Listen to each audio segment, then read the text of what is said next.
Bonjour et bienvenue dans ce 101%. Alors aujourd'hui, nous aurons la critique du jeu Unstoppable Gorg, No Life Employee IRL, après c'est Big Bug Hunter sur Double Dragon, vous avez déjà la soirée spéciale, hein. Mais là, on en aura un peu plus, et Game Center sur le système Taitogenet. Et tout de suite, c'est les news.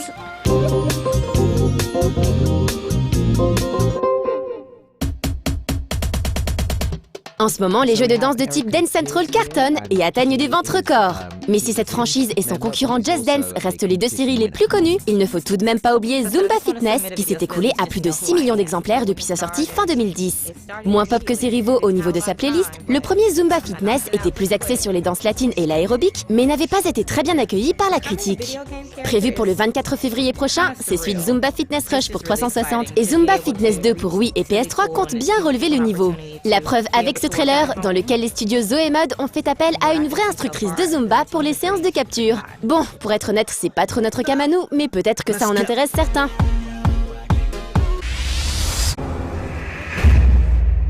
Une bonne nouvelle pour ceux qui prévoyaient de se procurer Risen 2 le jour de sa sortie. Deep Silver vient d'annoncer l'arrivée d'une édition Day One. Les acheteurs de cette édition spéciale se verront offrir le DLC de l'île au trésor, un contenu exclusif dans lequel le joueur vivra une nouvelle histoire pour découvrir le trésor légendaire du capitaine Barbe d'Acier. Pour rappel, Dark Waters est prévu pour le 27 avril et en dehors de cette édition spéciale, le prix de ce DLC sera d'une dizaine d'euros.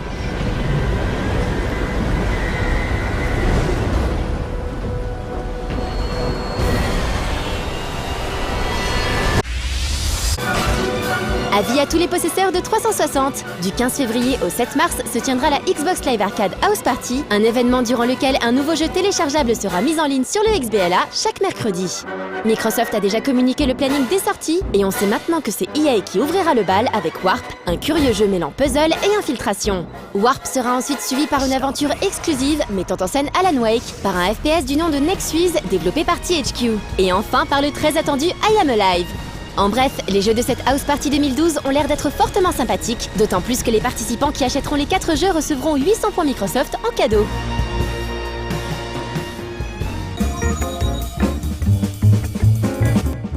Si vous regardez No Life, vous avez forcément entendu parler au moins une fois des Vocaloid.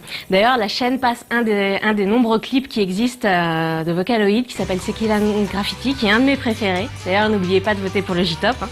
Alors, un Vocaloid, qu'est-ce que c'est? C'est un logiciel qui permet de créer une ligne de chant à partir d'une synthèse vocale. Alors, généralement, une synthèse vocale, on lui a attribué un petit nom. Mais là, ce qui est génial, c'est qu'on lui attribue carrément un personnage. Donc Hatsune Miku, par exemple, la plus connue, est une jeune fille de 16 ans qui a été créée par Kei et dont le costume est inspiré du clavier Yamaha, un très très vieux clavier, et qui a exactement les mêmes couleurs qu'elle. Bon, il y a beaucoup de choses à dire sur les Vocaloid, je peux plus m'arrêter quand je commence d'habitude, mais là, on va regarder la critique de Unstoppable Gorg.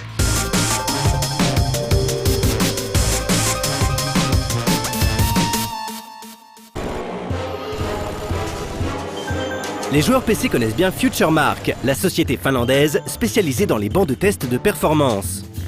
Fondée par les démo-makers de Future Crew en 97, FutureMark s'est illustré avec PCMark et notamment 3DMark, étape incontournable il y a quelques années lors de l'achat d'une nouvelle machine.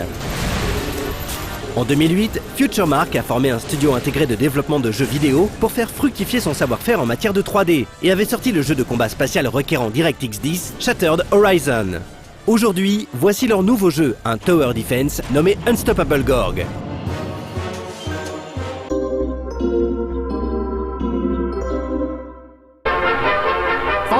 Unstoppable Gorg prend le parti du rétro avec une narration tirée de la science-fiction des années 50, un peu comme le film Mars Attacks. L'humanité se développe dans le système solaire, mais les terribles extraterrestres Gorg ne l'entendent pas de cette manière et décident d'anéantir la race humaine. Heureusement, le brave capitaine Adam, défenseur de la Terre, va piloter sa fusée à l'assaut des Gorg et lutter contre la menace alien via le placement judicieux de tourelles en tout genre.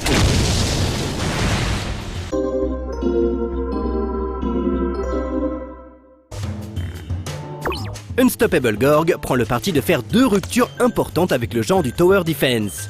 Le joueur doit toujours empêcher des ennemis d'arriver à sa base en plaçant des tourelles sur leur chemin, mais ici la première différence est que les chemins des ennemis ne sont pas statiques. Le chemin, indiqué par un trait pointillé, va en effet changer au cours de la partie, ce qui ruine les efforts de stratégie du joueur, jusqu'à ce que celui-ci réalise que ces tourelles ne sont pas statiques non plus. En effet, on peut placer des tourelles sur des points situés sur des orbites concentriques autour de la base à défendre. Et la seconde innovation du jeu est qu'à tout moment, on peut faire tourner ces orbites pour ajuster sa défense. Le joueur doit donc ajuster continuellement la disposition de ses tourelles pour contrer au mieux l'avancée des ennemis. Dans son arsenal, il aura bien sûr des tourelles génératrices de ressources, une mitrailleuse standard, une tourelle canon, un lance-missile, un rayon laser, mais aussi des tourelles permettant de ralentir les ennemis ou bien d'augmenter la portée des tourelles proches.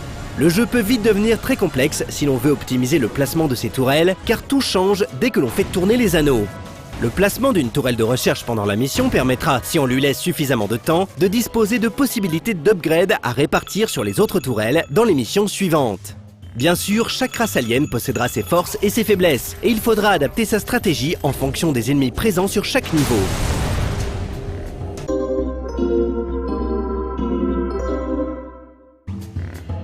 Unstoppable Gorg est un jeu sympathique avec une ambiance science-fiction rétro très réussie. Sa tentative de briser les codes du Tower Defense est à la fois sa force pour l'innovation, mais aussi sa faiblesse.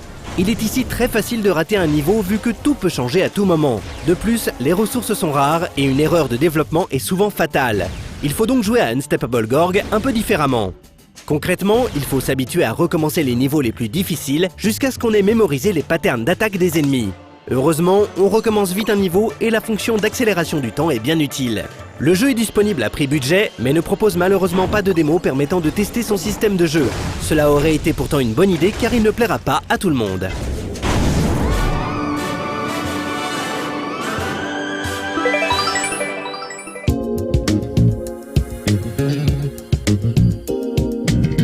Dans notre quotidien, nous utilisons déjà beaucoup la synthèse vocale. Par exemple, le GPS ou encore la petite voix dans le métro qui vous donne vos stations. Plus récemment, il y a eu Siri qui est installée sur la nouvelle génération de téléphones à la pomme. L'exemple que j'aime bien citer, c'est Stephen Hawking, qui pour lui, la synthèse vocale est devenue un moyen de communication, puisque le pauvre monsieur ne peut plus parler. Mais ce qui est bien avec les vocaloïdes, c'est qu'au-delà de la reproduction de la parole, on va aussi pouvoir gérer le chant et toutes les techniques que ça implique. La hauteur du son, les effets qu'on peut donner en tant que chanteur, mettre du vibrato ou donner un petit peu d'intensité, ou encore le rythme.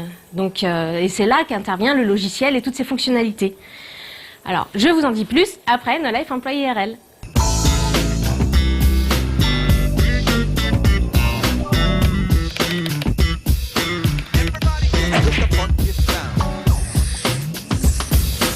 Bienvenue dans No Life Emploi IRL. Nous allons vous présenter un employeur potentiel. Détendez-vous, tout va bien se passer. Je suis le président cofondateur de Ublada, une société qui avant s'appelait Z-Slide et qui est un des grands développeurs aujourd'hui en Europe de social gaming, c'est-à-dire des jeux sur les réseaux sociaux et surtout sur Facebook. Conditions de travail. Alors on travaille dans un cadre très jeune, très dynamique. On est quand même sur le secteur du divertissement, donc tout ce qu'on fait c'est des choses qui sont plutôt sympathiques pour les utilisateurs et donc c'est assez amusant à fabriquer aussi. Donc l'ambiance est décontractée et on travaille dans la bonne humeur. Profil recherché. Alors on recherche des développeurs qui peuvent nous aider à développer nos jeux sur Facebook. Dans les médias, c'est ça qu'on recherche. Donc c'est surtout les technologies PHP, JavaScript, mais on cherche aussi des développeurs qui ont des compétences en Flash et ActionScript, ou un peu des deux, mais qui savent comme ça développer des jeux qui vont marcher sur le web. On cherche particulièrement des personnes qui ont pas mal d'années d'expérience, 5-6 ans, et avec un gros plus pour les personnes qui ont déjà une expérience sur Facebook, qui connaissent l'environnement de développement et les API de la plateforme Facebook. Niveau d'études et expérience. Alors, je suis intéressé par deux types de profils d'études différents. On peut dire qu'on voit souvent des ingénieurs qui ont fait des écoles d'ingénieurs, soit spécialisés dans l'informatique, soit des écoles généralistes, et qui sont des bons développeurs. Et donc, dans ce cas-là, ça nous intéresse beaucoup. On a aussi l'habitude de recruter des personnes qui n'ont pas forcément des super diplômes ou voire aucun diplôme, mais qui ont montré leur qualité d'une autre manière, par leur expérience, par les projets déjà accomplis, que ce soit à titre personnel ou dans leurs expériences passées. Ces personnes qu'on peut considérer un peu comme des autodidactes, sont aussi souvent les plus motivés, les plus efficaces. Et donc ces deux profils-là m'intéressent. Mais même si vous avez un bon diplôme, si vous venez me voir en me disant que vous êtes passionné de jeux vidéo et de programmation de jeux vidéo et que vous n'en avez jamais fait, c'est pas très intéressant, puisque aujourd'hui rien n'empêche un jeune développeur de programmer dans son coin dans le but d'avoir du succès ou dans le but de gagner de l'argent ou juste pour s'amuser. Un développeur qui n'a rien fait par lui-même, c'est généralement pas très encourageant. Rémunération et évolution. On est sur le marché des développeurs de jeux vidéo qui généralement recrutent les développeurs un petit peu moins chers que dans les autres secteurs. Nous, on essaie d'être à peu près dans les grilles du marché. Pour un débutant, ça peut aller de 27 000, 30 000 euros selon les profils. On a une habitude, c'est qu'on ne maintient pas une grille de salaire très ferme après l'embauche.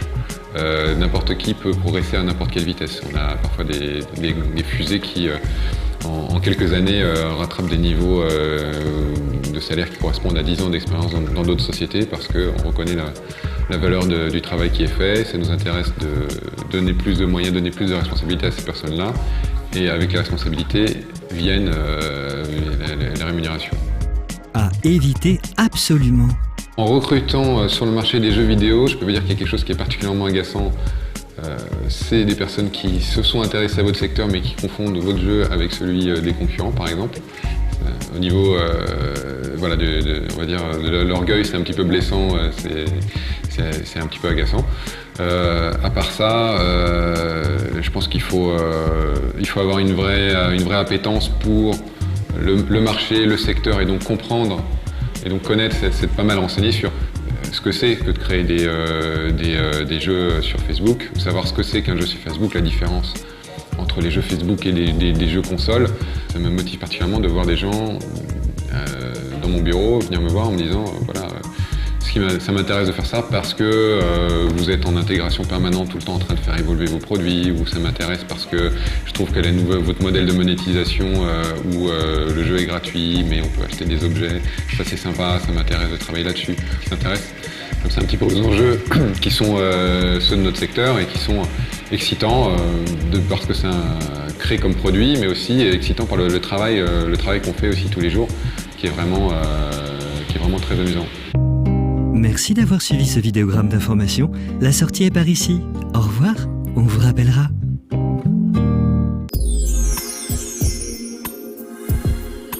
Donc tout à l'heure, je parlais de Hatsune Miku, qui est le plus connu des Vocaloïdes.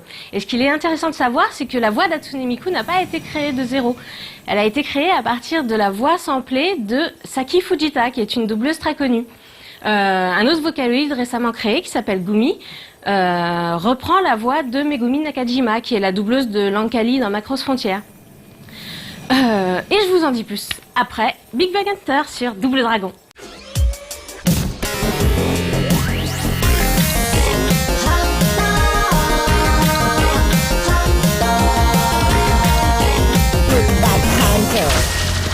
On me demande souvent comment je fais pour rester zen dans les pires situations, comme par exemple lorsque je perds mon béret, ou lorsque je constate que le bocal à cornichons est resté vide dans le frigo. Alors normalement, pour rester zen, lorsque je perds mon béret, je mange des cornichons, et vice versa. Mais imaginez que la vie soit suffisamment tordue pour combiner les deux occurrences en même temps.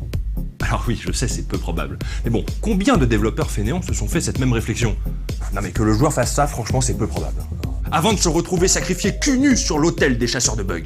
Du coup, quand j'ai vraiment besoin de me faire plaisir et que la situation m'empêche de me déguiser en femme, eh bien je me fais un bon double dragon.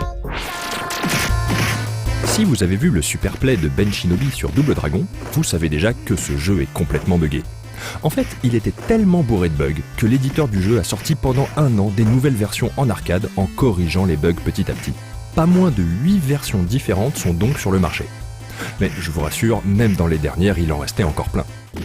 Ben Shinobi nous avait montré par exemple les ennemis qui tombent dans un trou qui n'existe pas, qui marchent à travers les décors, ou encore ce boss de fin qu'on peut achever avant même qu'il ne commence à se battre grâce à un bug qui projette le joueur sur le balcon. Bon là, c'est plus du tout de la chasse aux bugs, hein, parce que c'est carrément de l'élevage, du coup j'y vais pas pour le sport, mais pour l'humour.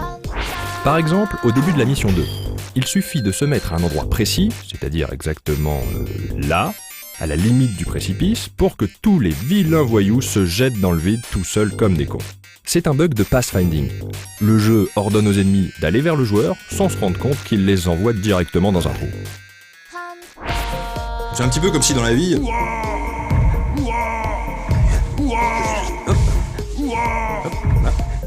Allez, vas-y. Ok, je vous en envoie un autre. Vas-y, je t'en prie. On peut également utiliser un bug similaire à la fin de la mission 2. Il faut simplement se placer au poil de pixels près au bord du précipice. Ainsi, les ennemis tombent et meurent en un seul coup.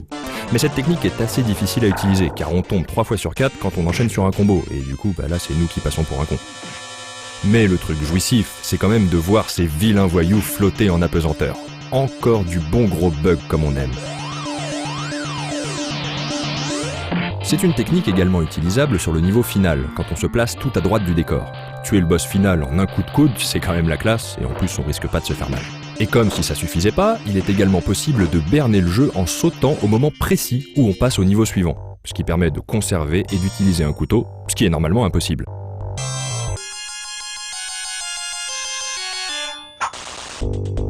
Ce principe fonctionne aussi avec les caisses. Et là, petit raffinement supplémentaire de derrière les fagots, la palette de couleurs change et flingue l'affichage de la caisse qui n'était pas prévu pour apparaître dans ce niveau.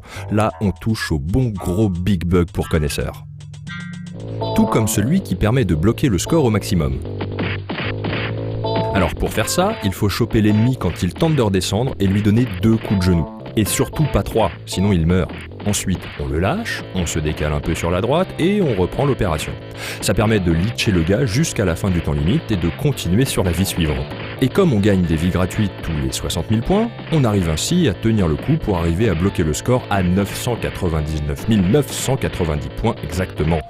Bon, alors ce bug peut sembler simple à première vue, mais sachez qu'il est très dur à exploiter car il faut le répéter pendant plusieurs heures sans achever l'ennemi, ce qui en soi est assez tendu. Et pour finir, un glitch fabuleux que Benshinobi vient juste de découvrir. Il faut frapper l'ennemi au moment où le masque de collision du perso devient actif. À ce moment, le sprite freeze et devient intouchable.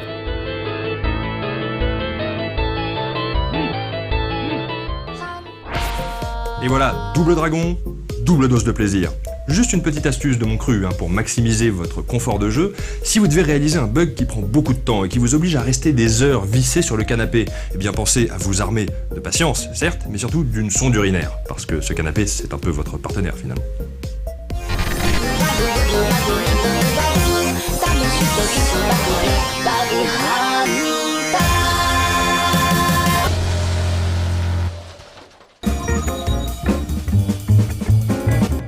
Pour ma part, j'ai connu les Vocaloid par le biais des jeux vidéo sur PSP qui s'appellent Project Diva.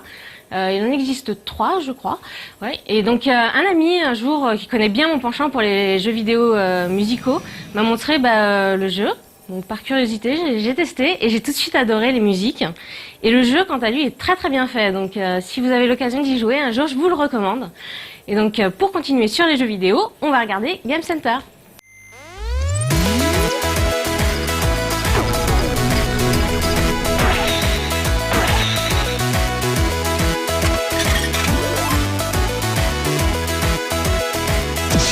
Bonjour et bienvenue dans Game Center. Aujourd'hui, nous allons faire le point sur le hardware du Taito G-Net. Ce système, bien que peu connu, a accueilli de très nombreux jeux et a mine de rien fortement influencé le marché de l'arcade. Depuis les années 80, les éditeurs arcade ont pour habitude d'adapter leurs jeux sur console de salon afin de les rentabiliser au maximum. Mais à cette époque, les portages étaient souvent synonymes de version du pauvre. Et même si on retrouvait avec joie les mêmes héros et concepts que ceux des jeux originaux, les consoles avaient bien du mal à rivaliser avec les hardware arcade taillés sur mesure pour chaque jeu. En 1990, SNK est le premier à proposer des jeux de même qualité, aussi bien en arcade que sur console de salon, avec ses systèmes MVS et Neo Geo que nous avons pu voir précédemment. Les joueurs pouvaient enfin se payer, au prix fort, des jeux de la même qualité qu'en arcade chez eux. Le succès d'Esteam est considérable, mais la Neo Geo est et reste encore une console d'élite, une console de luxe. C'est cependant un autre constructeur qui va véritablement démocratiser le portage facile et pas cher en proposant aux développeurs un hardware arcade et console quasi identique. Ce constructeur, qui n'est jamais cité comme acteur majeur de l'arcade, n'est autre que Sony. Souvenez-vous, en 1994, Sony lance sa console PlayStation et plus discrètement sa version arcade, sobrement baptisée Sony PlayStation. Taito et Capcom seront les premiers à en tirer parti en créant respectivement les systèmes FX1 et ZN. Les deux utilisent la même carte mère Sony pour toute la partie calcul, affichage et branchement à la borne. En revanche, chaque constructeur va créer ses propres cartes filles, uniques pour chaque jeu. C'est exactement comme pour une console de salon, sauf que les cartes filles sont beaucoup plus pénibles à changer que des cartouches. Mais c'est bien Taito qui va sortir le hardware tant attendu, la PlayStation à cartouches interchangeables, le G-Net. Le principe est ingénieux. Taito ne change toujours pas la carte mère et va intelligemment recycler des slots PCM-CIA pour en faire des ports cartouches sur la carte fille. Simple et pas cher. Grâce à ce système de cartouches, le changement de jeu est un peu plus simple. De plus, il est possible de sauvegarder des données comme les scores par exemple. Le jeu Psyvaria Revision va même plus loin en proposant d'enregistrer des replays du jeu. De quoi regarder des super plays pour peu que le jeu ait été joué au Japon. Le seul point noir est l'écran de chargement quand on insère un nouveau jeu. Mais une fois les données flashées sur la carte mère, le jeu démarre assez rapidement. Du côté performance, on retrouve notre bonne vieille PlayStation d'antan, avec ses 300 000 polygones par seconde, des effets de sprites, et le tout en 16 millions de couleurs.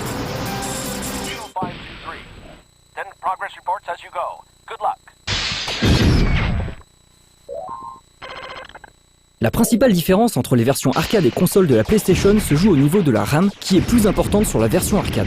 Le support cartouche supprime également tous les temps de chargement dus au CD-ROM.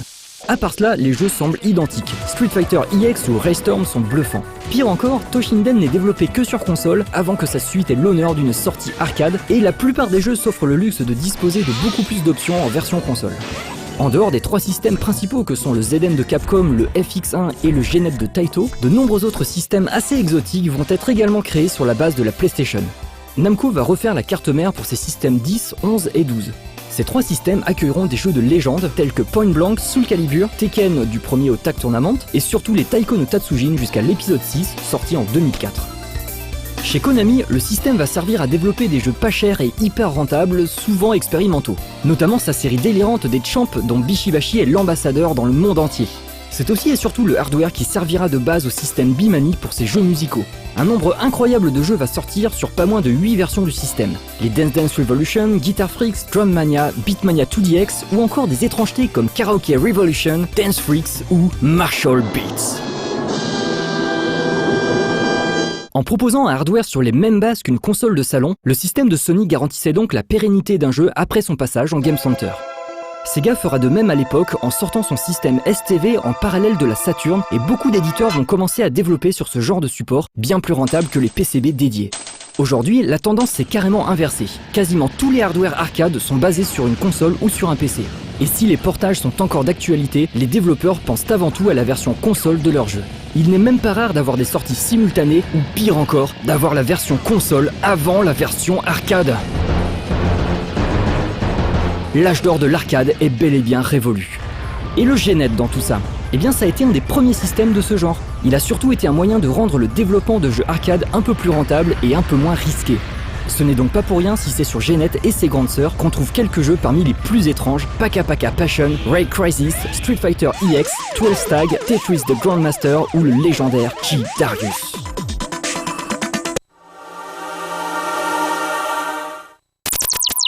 Voilà, en démocratisant le portage facile, Sony a certes aidé l'arcade en permettant aux développeurs de mieux rentabiliser leurs jeux, mais l'arcade a perdu son statut de vitrine technologique par la même occasion. Malgré cette position un peu ambiguë, le Taito G-Net reste un excellent système, pratique et surtout pas cher. Je vous donne rendez-vous dans 2 semaines pour un prochain Game Center.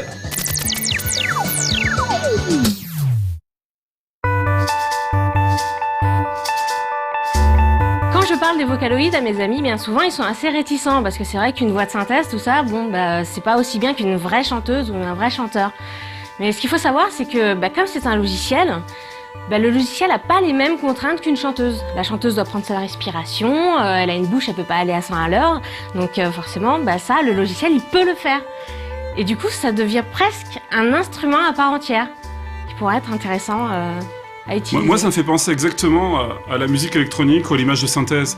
C'est-à-dire que quand c'est arrivé, on a entendu plein de gens dire « Ah mais c'est affreux, c'est inhumain, c'est la machine », et ça va remplacer les vrais instruments ou le crayon. Et on se rend compte que pas du tout. on peut encore acheter des batteries dans les magasins, hein, et pourtant de la musique électronique à côté. On peut aimer l'un et l'autre, on peut aimer les deux. Ben, je pense que c'est pareil pour Vocaloid, on peut aimer les vraies chanteuses ou les vrais chanteurs, et aimer aussi les voix de synthèse. Et peut-être qu'on peut aimer des chansons qui mélangent les deux parfois. Et c'est ça en fait, c'est la nouveauté qui fait peur aux gens. Ils ont toujours l'impression que la machine va prendre le pouvoir, et quelque part ça les fait flipper, quoi. Ouais, non, c'est pour ça que moi je le considère vraiment comme un outil, un nouvel instrument. Voilà. Et puis quand même, pouvoir faire chanter Megumi Nakajima sans avoir Megumi Nakajima, c'est quand même assez cool, même si c'est pas Megumi Nakajima. Bon. C'est vrai. Voilà. Bon, j'espère que ça vous a intéressé, et puis je vous dis à la prochaine.